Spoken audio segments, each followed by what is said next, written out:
ಜನರು ಒಪ್ಲಿ ಬಿಡ್ಲಿ ಬಲವಂತವಾಗಿ ಗ್ರೀನ್ಲ್ಯಾಂಡ್ ಅನ್ನ ವಶ ಮಾಡ್ಕೊಳ್ತೀನಿ. ಗ್ರೀನ್ಲ್ಯಾಂಡ್ ವಶಕ್ಕೆ ಟ್ರಂಪ್ ಪಣ ತೊಟ್ಟಿದ್ದಾರೆ.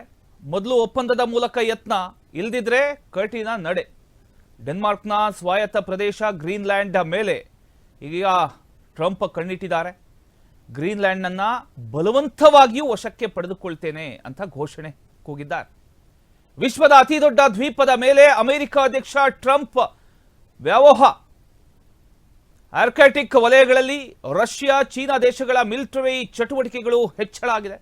ಇದನ್ನ ನಿಯಂತ್ರಿಸೋದಕ್ಕೆ ನಮಗೆ ಗ್ರೀನ್ಲ್ಯಾಂಡ್ ಮೇಲೆ ಹಿಡಿತ ಬಲು ಅಗತ್ಯ. ನಾವು ವಶಕ್ಕೆ ಪಡೆದುಕೊಳ್ತಿದ್ರೆ ಆ ದೇಶಗಳಿಂದ ಗ್ರೀನ್ಲ್ಯಾಂಡ್ ವಶ ಆಗುತ್ತೆ. ಆದ್ದರಿಂದ ಡೆನ್ಮಾರ್ಕ್ ಸ್ವಾಯತ್ತ ಪ್ರದೇಶ ವಶಕ್ಕಾಗಿ ನಮ್ಮ ಕಠಿಣ ನಡೆ ಇದೆ. ಶತಾಯಗತಾಯ ವಶಪಡಿಸಿಕೊಳ್ಳೋದಕ್ಕೆ ಅಮೆರಿಕ ಅಧ್ಯಕ್ಷ ಟ್ರಂಪ್ ಶಪಥ ಮಾಡಿದ್ದಾರೆ. ಜನರು ಒಪ್ಲಿ ಬಿಡ್ಲಿ ಗ್ರೀನ್ಲ್ಯಾಂಡ್ ಅನ್ನ ವಶಕ್ಕೆ ತಗೊಳ್ಳೇಬೇಕು ಅನ್ನುವಂಥ ಒಂದು ಹಠಕ್ಕೆ ಅಮೆರಿಕ ಮಾಜಿ ಅಧ್ಯಕ್ಷ ಡೊನಾಲ್ಡ್ ಟ್ರಂಪ್ ಮತ್ತೆ ಇಳಿದಿದ್ದಾರೆ.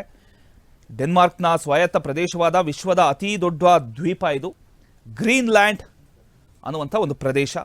ಇದೀಗ ಜಾಗತಿಕ ರಾಜಕಾರಣದ ಹಾಟ್ ಸ್ಪಾಟ್ ಆಗಿದೆ. ಆ ಒಂದು ಪ್ರದೇಶ ಗ್ರೀನ್ಲ್ಯಾಂಡ್ ನಮ್ಮದೇ ಆಗಬೇಕು. ಇದು ಟ್ರಂಪ್ನ ನೇರ ಮತ್ತು ಸ್ಪಷ್ಟ ಮಾತು. ಮೊದಲು ಒಪ್ಪಂದದ ಮೂಲಕ ಯತ್ನ ಮಾಡ್ತೀವಿ, ಆದರೆ ಒಪ್ಪಂದ ಆಗದಿದ್ರೆ ಕಠಿಣ ನಡೆಗೆ ಸಿದ್ಧ ಅಂತ ಟ್ರಂಪ್ ಎಚ್ಚರಿಕೆಯನ್ನು ಕೊಟ್ಟಿದ್ದಾರೆ.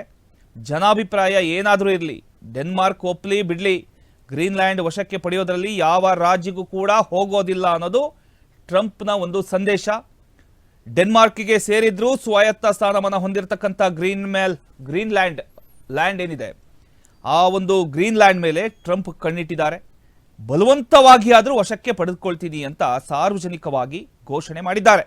ಇದೊಂದು ಸಾಮಾನ್ಯ ರಾಜಕೀಯ ಹೇಳಿಕೆ ಅಲ್ಲ. ಇದರ ಹಿಂದೆ ದೊಡ್ಡ ತಂತ್ರ, ದೊಡ್ಡ ಆತಂಕ ಇದೆ.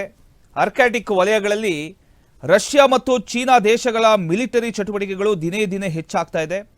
ಹೊಸ ಸೇನಾ ನೆಲೆಗಳು ಬರ್ತಾ ಇದೆ, ಯುದ್ಧ ಹಡಗುಗಳು ಬರ್ತಾ ಇದೆ, ವಿಮಾನ ಸಂಚಾರ ಎಲ್ಲವೂ ಕೂಡ ಅಮೆರಿಕಾಗೆ ದೊಡ್ಡ ತಲೆನೋವಾಗ್ಬಿಟ್ಟಿದೆ. ಈ ಬೆಳವಣಿಗೆಗಳನ್ನು ನಿಯಂತ್ರಿಸೋದಕ್ಕೆ ನಮಗೆ ಗ್ರೀನ್ಲ್ಯಾಂಡ್ ಮೇಲೆ ಹಿಡಿತ ಇರಲೇಬೇಕಾಗತ್ತೆ ಅನ್ನೋದು ಟ್ರಂಪ್ ಲಾಜಿಕ್.